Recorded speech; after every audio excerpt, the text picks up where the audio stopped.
Welcome to another episode of Fill in the Blank podcast. I'm here with Corey. Yo! Corey, guess what we're talking about? What are we talking about? The Rosenhan Experiment. Sounds awesome. Do you know what the Rosenhan clue. Experiment is? No clue. Give me your thought.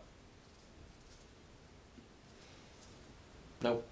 Nope? Nope. Well, I'm going to put this in your head before I start reading it. What classifies someone as insane? So what does that make you think this experiment takes place at? An asylum or something? Oh, good guess. Okay, so the Rosenhan Experiment, or Thud experiment, was an experiment conducted to determine the validity of psychiatric diagnosis. The experimenters feigned hallucinations to enter psychiatric hospitals and acted normally afterwards. They were diagnosed with psychiatric disorders and were given antipsychotic drugs. The study was conducted by psychologist David Rosenhan, a Stanford University professor, and published by the journal Science in 1973 under the title On Being Sane in Insane Places. It is considered an important and influential criticism of psychiatric diagnosis. Rosenhan's study was done in 8 parts. The first part involved the use of healthy associates or pseudo patients, exactly 3 women and 5 men, including Rosenhan himself, who briefly feigned auditory hallucinations in an attempt to gain admission to 12 psychiatric hospitals in 5 states in the United States. All were admitted and diagnosed with psychiatric disorders. After admission, the pseudo-patients acted normally and told staff that they felt fine and had no longer experienced any additional hallucinations. All were forced to admit to having a mental illness and agreed to take antipsychotic drugs as a condition of their release. The average time that the patients spent in the hospital was 19 days. All but 1 were diagnosed with schizophrenia in remission before their release. The second part of this study involved an offended hospital administration challenging Rosenhan to send pseudo-patients to his facility whom its staff will be then able to detect.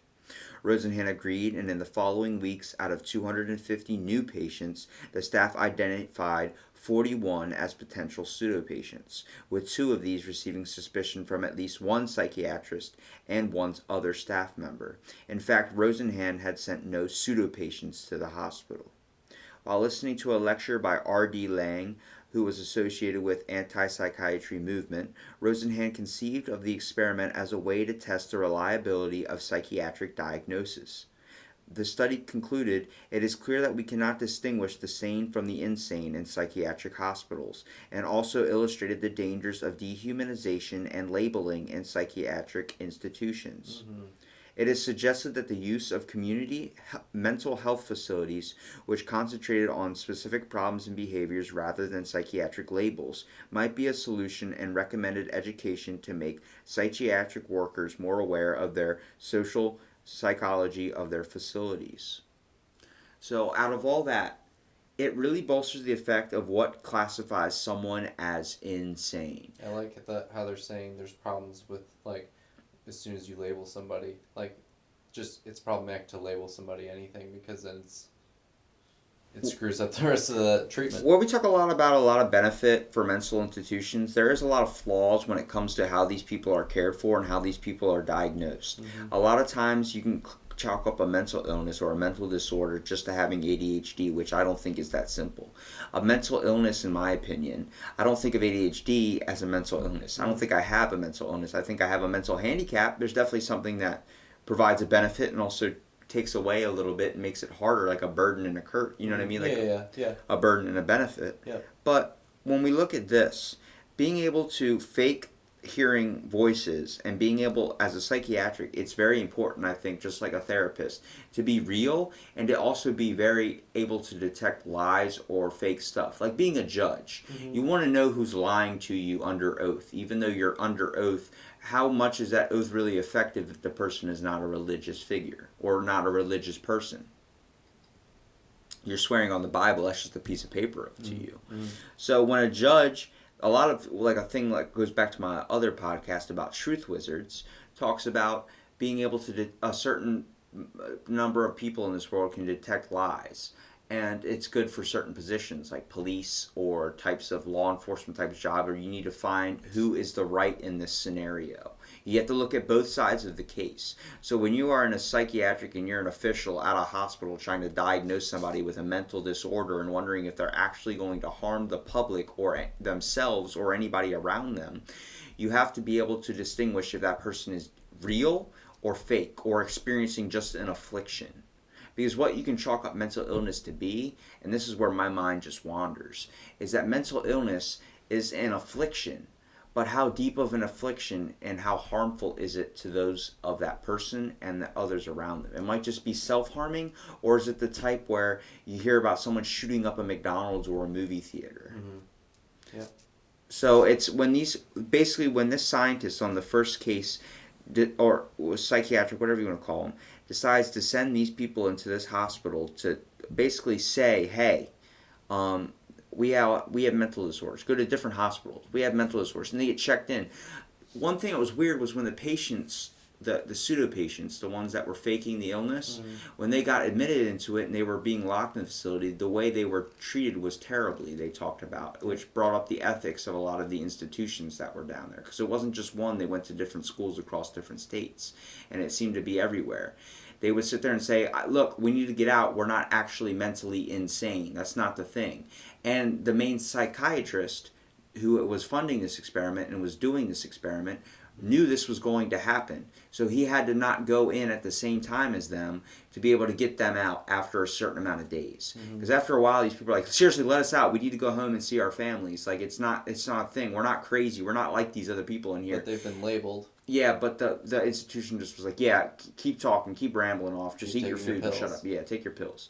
And so the guy actually had to walk in there like, these are actual like students of mine at a university. We're doing an experiment, and then they were let go. And it's difficult to think, like, you think of that in prisons too. People saying, I'm not supposed to be in here. I'm not supposed to be in here. You know, there's something wrong. It's not, I got falsely accused or something. And then the guard's like, yeah, shut up, okay? And just walked away like, sure, buddy, you're not supposed to be in here. There's a reason why you're in here. We get so conformed to the law or justification on somebody when they get, you know, sentenced or something that we don't. People is a really detrimental. Yeah, it's very detrimental because, right, like the whole prisoners getting out after 45 years, then because they've been exonerated, because like new evidence came to light that they were innocent. You were actually right all along. And their entire lives have just been wasted by us. It's so hard because, like, we're so quick to judge. Yeah. We really don't take the time to find the true evidence or fact. We just pick the one that seems the most conclusive or the most obvious. Yeah, and also once the label's on there, we don't take it off. I really give respect to lawyers that go back into a case and try and redig up a case. That's a cool show. Because a lot of those people in cold cases, like, they get finally released from jail. Like, thank you for looking into my case. Like, well, I could obviously tell you didn't do it. The evidence is right here. No one just took the time to look. Yeah. No one wanted to file the correct paperwork and do the research behind it. They just wanted to classify it up as, like, another arrest. And then the second case where a hospital, an actual mental institution, sent them a letter saying, we heard about your experiment. Could you do it to our hospital, send some fake patients so our staff will try and use their benefit and knowledge to try and diagnose these people. He sent 240-something people to this hospital, and only a certain amount of them were actually, you know... Well, like with various pains and aches and this and that. Yeah. And there was none of them that were mentally ill at all. None of them. But the hospital, since they knew they were coming, they decided that, these 41 people that we picked have a mental illness. These are the pseudo patients. These are the fake guys. The rest are actually mentally ill. He goes, I didn't send any of them to your hospital. They're all normal people. I just picked them off the street. It was like, hey, do this. So is that them maybe guessing right that person might have an affliction? Or is that them that the hospital was like, all right, there can't be nobody here that has a mental affliction. You know, somebody has to. Yeah. I experienced something like this when I was in my psychology class, and we had to watch a video. There were about 8 patients and 3 psychiatric people that had to evaluate these 8 patients, and they had to choose which 3 out of these 8 patients had the mental disorder of OCD. So they put them on a farm, and these 8 people had to work on this farm, and then the therapist would have to look and try and distinguish which one had the disorder by watching them on video. And it was hard because with medications, first of all, how advanced they're getting, it's very hard to, when these symptoms get masked, to tell if someone has an affliction. When someone has depression, you might not even know that they're taking medication for it, and if you don't know that, you won't ever think, that person doesn't have depression, he's way too happy of a guy. It might be the medication helping him be able to understand reality in a way. So when I watched this video of these people on this farm, and some of them had OCD, you had to sit there and really watch the certain amount of time they were taking in their efforts, like cleaning up cow manure and stuff. Somebody with OCD or type of like a disorder does not want to be dirty like that. They have a cleanliness thing, and they want to make sure the job gets done as well. But everybody that was in it that had it was on medication, so you wouldn't be able to tell. So the therapist really had to use their skill. All 3 of these astound therapists, these guys that have been given awards and are just top of their class, failed. They guessed incorrectly on all of them, and the people that you didn't think had the syndrome did. And like, it was one of them I could tell, and I got all 3 right, which was really weird, which makes me think I'd be an okay therapist. Is the idea that if you're on medication and you know this, and the guy has OCD, he's probably not going to show the obvious symptoms of OCD. So I started looking, I was like, and I saw this one Mexican dude who was really going at the cow poop. And I was like, is that because we know it's not racist, but Mexicans do work harder? And their work ethic. Yeah, their work ethic's a lot better than whites. Right, for sure. So I'm sitting there like, that could be a factor.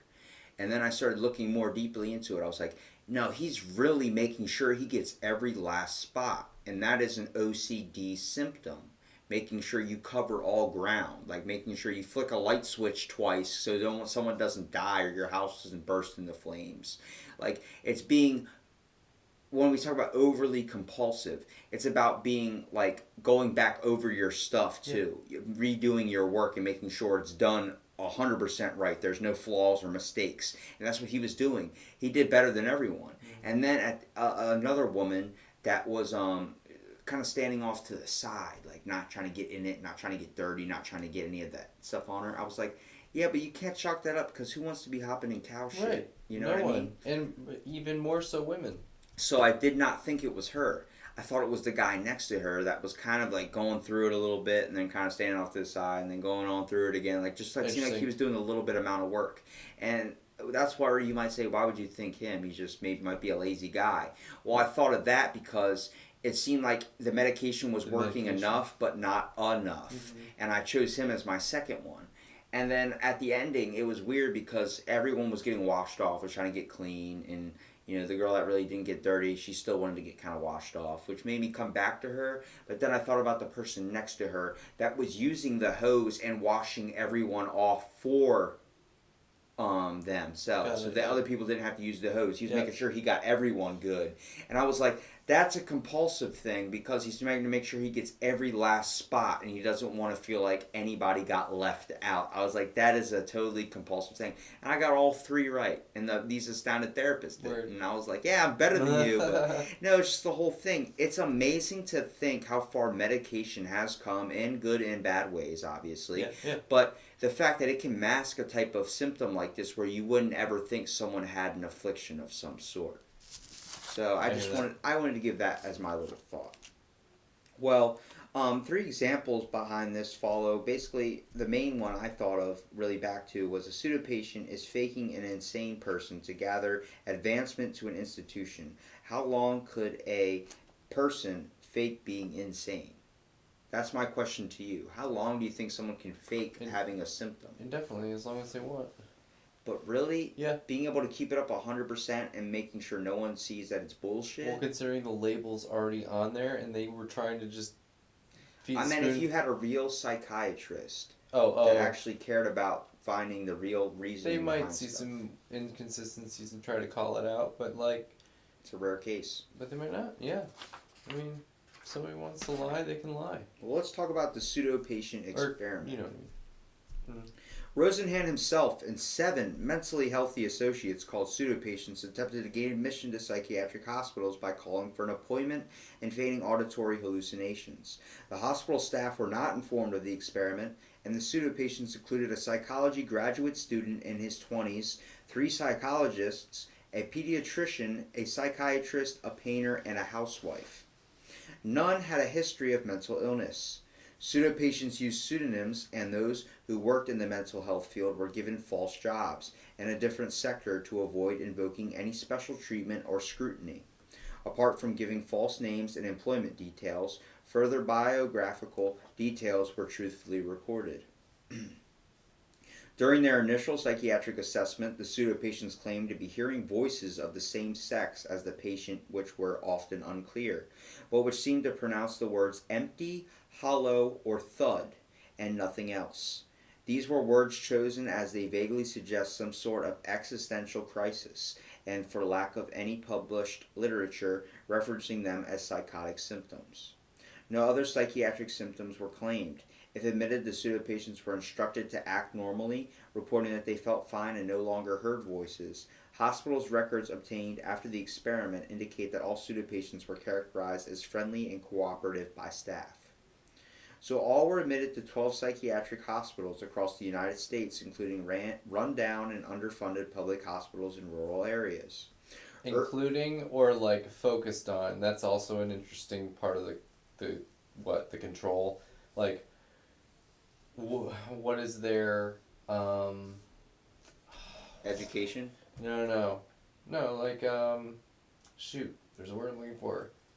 Not demographic, but like what are all the asylums that they're sending them to? It said including rundown ones, but like what does that mean? Run-down and underfunded public hospitals in rural areas. I know, but including, does that mean like 50% and 50%? Or like, is including 90%? How many of these asylums that were the run-down ones were there?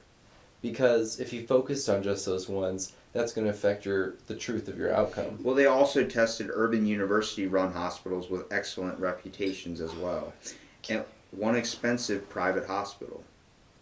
Though presented with identical symptoms, 7 were diagnosed with schizophrenia at public hospitals, and 1 with manic depressive psychosis, a more optimistic diagnosis with better clinical outcomes at the private hospital. And 1 with, basically these projects range from 7 to 52 days, and the average was actually 19 days a person spent in this insane asylum before they were released. All were discharged with a diagnosis of schizophrenia in remission, which Rosenhan considered as evidence that mental illness is perceived as an irreversible condition creating a lifelong stigma rather than a curable illness. So where we talk about someone getting labeled, this is literally what you just said about that. Rosenhan considered this evidence as mental illness as perceived as an irreversible condition creating a lifelong stigma. Someone tells you you have a psychiatric disorder and then releases you out into the world after feeling like they've diagnosed you enough to be able to use medications to handle in society. You are now labeled not only from them, but to yourself. You now look at yourself as, I'm obviously not normal anymore. I have a disorder that's going to affect me the rest of my life and I'm never going to get over it. Yeah. You are now giving that stigma into your brain and leaving that mark, a burn inside your head. That is the worst thing to do to anybody. Yeah, it's a horrible psychology. Especially if you psychological. don't actually have a symptom of that sort or don't even have an illness in general. Yeah, absolutely. Who's to know, sometimes you might need a good shit or a good just minute off, you know? Mm-hmm.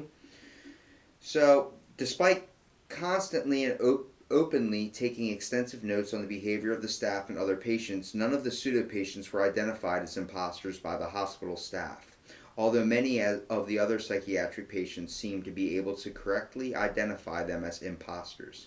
In the first 3 hospitalizations, 35 of the total 118 patients expressed a suspicion that the pseudo-patients were sane, with some suggesting that the patients were researchers or journalists investigating the hospital. Hospital notes indicated that staff interpreted much of the pseudo-patient's behavior in terms of mental illness. For example, one nurse labeled the note-taking note-taking of one of the pseudo patients as writing behavior and considered it pathological. The patient's normal biographies were recast in hospital records along the lines of what was expected of schizophrenics by then dominated theories of its cause. The experiment required the pseudo-patients to get out of the hospital on their own by getting the hospital to release them. Through a lawyer was retained to be on call for emergencies when it became clear that the pseudo-patients will not ever be voluntarily released on short notice. Once admitted and diagnosed, the pseudo-patients were not able to obtain which they were flushed down or not be able to obtain their release until they agreed that the psychiatrists that were mentally ill and began taking antipsychotic medications, which they flushed down the toilet. No staff member reported that the pseudo-patients were flushing their medication down the toilet. So having to do that in secret and then lie about it, how often does that happen with someone that is actually dealing with a mental illness and then just faking it? Depends how Faking often that they're normal. Depends on if they're doing blood tests too. I did not think of that. That's a good perspective. Oh yeah, man. I did these drug studies in college, and that'll be for another one. But at some point, there was one study that a bunch of the people were tossing their pills. They weren't actually taking them, which is the whole point of participating in a drug study. And since they were constantly monitoring like our blood and all that stuff, like at some point it became apparent very easily, like, yeah, we know that a lot of you aren't taking these and blah blah blah, and you're gonna be kicked out of the study obviously if you don't take it, because that's the whole point. Were you in the study? Yeah. Or were you experimenting on the people that were in the study? No, I was in the study. Like you were taking drugs too? Yeah. What type of drugs? Let's see. This one I think was like some sort of warfarin alternative, but I mean there were all kinds. But I feel like that should be for another time. I did not know this about you. Yeah. You didn't take any ones that like PCP type things? Oh no! These were like no, we should do this for another session. Okay. Well, I would want a PCP drug to test. Can I get something Dude. that makes me run through walls? PCP makes you stab your dick with a screwdriver. That sounds freaking awesome. I want to be Zeus. I want to lift cars and shit. Sorry, I'm a child at heart. You know, I just got a toy from McDonald's. For anybody that does not know, we're going to diverge a little bit from this series real quick. But we went to McDonald's to get Corey some food, and I asked the guy, a nice black gentleman with a beautiful mustache, that It was. if it was, and if I could have a toy, and he just looked at me and was like, he was getting ready to say no, and I said, please, and I was like, I just a toy for a boy. I was like, I'd appreciate it, you beautiful man. And he goes, oh, you bitch. Oh, you and bitch. then he walked away, and he got me a blue Iron Man, especially, he knew the toy. He picked that shit out for me. He totally did pick it out. Because he picked said it. that, and he was gone for a couple of minutes. You're right. But he picked that shit out. I didn't actually catch that. That was the whole reason he left, because there wasn't the right toy for you. Yes. That is He picked hilarious. the blue Iron Man. You need to have him on one of your podcasts. I think I might go back there tonight. Just have it with him. Just take that with you and go do it in the McDonald's. Be like, dude, give me 15 minutes. That would be awesome. With that beautiful Lionel Richie mustache. Totally. So Rosenhan and the other pseudo-patients reported an overwhelming sense of dehumanization, severe invasion of privacy, and boredom while hospitalized. Their possessions were searched randomly, and they were sometimes observed while using the toilet. They reported through the staff seemed to be well-meaning. They generally objectified any type of mistreatment to the patients, often discussing patients as linked in their presence as though they were not there. They also did involuntary avoiding direct interaction with patients except as strictly necessary to perform official duties. Some attendants were prone to verbal and physical abuse of patients, and other staff were not present. A group of bored patients waiting outside the cafeteria for lunch early were said by a doctor to his students to be experiencing oral acquisitive psychiatric symptoms. Contact with doctors averaged 6.8 minutes per day. So, one person, David Rosenhan, in the BBC program, The Trap, actually said this. I told friends, I told my family, I can get out when I can, or no, I can get out when I can get out. That's all. I'll be there for a couple of days and I'll get out. Nobody knew I'd be there for 2 whole months. The only way out was to point out that the psychiatrics correct. They had said I was insane. I am insane, but I'm getting better. That was an affirmation of their view of me. So the guy that was leading the experiment was there for 2 months. Wow. And his family had no idea because he told his family he was doing this, but he was going to only be in there for a couple days. So let's talk about non-existent imposter experiment. For this experiment, Rosenhan used a well-known research and teaching hospital whose staff had heard of the results of the initial study but claimed that similar errors could not be made at their institution. Rosenhan arranged with them during a 3-month period, one or more pseudo patients would attempt to gain admission, and the staff would rate every incoming patient as to the likelihood that they were an imposter. Out of 193 patients, 41 were considered to be imposters, and a further 42 were considered suspect. In reality, Rosenhan had sent no pseudo patients. All patients suspected as imposters by the hospital staff were ordinary patients. This led to a conclusion that any diagnostic process that lends itself readily to massive errors of this sort cannot be a very reliable one. There was also a significant reduction in the number of admissions to the hospital. This suggested that psychiatrics had also been admitting before the non-experiment was conducted. Impact and controversy of this whole entire study. Rosenhan published his findings in Science, in which he criticized the reliability of psychiatric diagnosis and the disempowering and demeaning nature of patient care experienced by the associates in the study. His article generated an explosion of controversy. Many defended psychiatry, arguing that a psychiatric diagnosis relies largely on the patient's report of their experiences. Faking their presence no more demonstrates problems with psychiatric diagnosis than lying about other medical symptoms. In this vein, psychiatric Robert Spitzer quoted Seymour S. Ketty in a 1975 criticism of Rosenhan's study. If I were to drink a quart of blood and, concealing what I had done, come to an emergency room of any hospital vomiting blood, the behavior of the staff would be quite predictable. If they labeled and treated me as having a bleeding peptic ulcer, I doubt I would have argued convincingly that medical science does not know how to diagnose that condition. Ketty also argued that psychiatrists should not necessarily be expected to assume that a patient is pretending to have mental illness, thus the study lacked realism. Rosenhan called this the experimenter effect or expectation bias, something indicative of the problems he uncovered rather than a problem in his methodology. The experiment accelerated the movement to reform mental institutions used to deinstitutionalize as many mental patients as possible. So being able to really go back and look over and see who the hell actually has this disorder. Or are you just faking it to get free cornflakes, you son of a gun? But to go reinvestigate doesn't mean anything because he just proved that, or not proved, but he just argued that, like, you can't really diagnose anyone very well anyway. True. Well, let's talk about some related experiments. In 1887, American investigative journalist Nellie Bly feigned symptoms of mental illness to gain admission to a lunatic asylum and reported on the terrible conditions therein. The results were published as 10 Days in a Madhouse. In 1968, Maurice K. Temerlin split 25 psychiatrics into 2 groups and had them listen to an actor performing or portraying a character of normal mental health. One group was told that the actor was a very interesting man because he looked neurotic, but actually was quite psychotic, while the other was told nothing. 60% of the former group diagnosed psychosis and often schizophrenia, while none of the control group did so.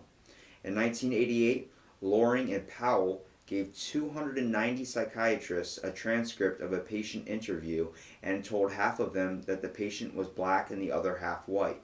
They concluded of the results that clinicians appeared to ascribe violence, suspiciousness, and dangerousness to black clients, even though the case studies are the same as the case studies for the white clients. So a type of labeling or race. Right, that's a racism right there. Psychologist and writer Lauren Slater came to have conducted an experiment very similar to Rosenhan's for her 2004 book opening, Skinner's Box. Slater wrote that she had presented herself at 9 psychiatric emergency rooms with auditory hallucinations resulting in being diagnosed almost every time with psychotic depression. However, when challenged to provide evidence of actually conducting her experiment, she could not. In 2008, the BBC's Horizon Science program performed a somewhat related experiment over 2 episodes entitled How Mad Are You? The experiment involved 10 subjects, 5 with previously diagnosed mental health conditions and 5 with no such diagnosis. They are observed by 3 experts in mental health diagnosis, and their challenge was to anything of their histories. The experiments correctly diagnosed 2 of 10 patients, misdiagnosed 1 patient, and however the aim of the experiment was to not criticize the diagnostic process but to minimize the stigmatization of the mentally ill. It aimed to illustrate that people with a previous diagnosis of a mental illness could live normal lives with their health problems not obvious to observers from their behavior. So wrapping this whole experiment up, do you believe the Rosenhan experiment was a good kind of start way or path down an experimental study to find the flaws in a psychiatric hospital? Yes, absolutely. I think it's very difficult, even for anybody, no matter what your education is, if you've gone to Harvard or gone to any type of Yale college, there's no difference in really education if you take the time to look at diagnosing somebody with a type of disorder or dysfunction, because we all have an illness or disorder in some type of way. And it's really hard to classify someone as being mentally ill or just having an affliction or having a rough go at things. And the dangers of labeling, because once you label, we love to label, but we never take off the labels. You know, you always remember that person for the label you just gave them, and then... How do you remember OJ? And then how it affects their psychology of having the label and accepting that and screwing up the rest of their lives. It's a horrible... Everybody remembers OJ as killing his wife. He's labeled like that forever. Right, forever. But you know what I remember him as? The man in the naked gun. And an excellent football player. And the orange juice. Way to not leave labels. Well, the main point for anybody that wants to look up this experiment and get a little bit of an interesting read on some cool experiments, you might find out a little bit more and might dig a little deeper into your own thoughts and understandings on what you classify someone as mentally ill. And you can take away from this podcast, don't judge a book by its cover. Mm-hmm. So, thanks for listening to this episode of Fill in the Blank, and stay tuned for our next episode.